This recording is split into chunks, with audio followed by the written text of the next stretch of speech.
We're going to do a Should I File segment, and we're using real life situations here that have been amended a little bit, and we're changing the name to protect people. This person's an individual. We'll just call her Deborah. And Deborah lives in a suburb of a major city. She filed a Chapter 7 bankruptcy 5 years ago. Now that's important because you can only file a Chapter 7 every 8 years. So she's not eligible right off the bat for Chapter 7. So now we're going to look to see whether or not Chapter 13 makes sense. She's not a homeowner. She's renting. She has a paid-off vehicle worth about $5,000. She has a checking account and a savings account with next to nothing in there. She has normal clothing, normal household goods, no 401k, no IRA, no profit sharing. She has a domestic pet. She's expecting a small tax refund. She has no storage, and she can't sue anybody for a personal injury or a workman's compensation claim. So she has no lawsuits that she can bring against anybody.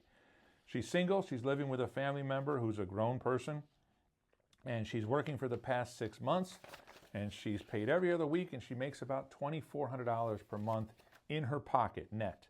In terms of monthly expenses, she's got over $1,000 in rent. She's got electric and gas. She's got food, clothing, medical, recreation, health insurance, which comes out of her pocket, auto insurance. Even though her vehicle's paid, she has auto insurance. So when we look at her income minus her expenses, she has very little left over.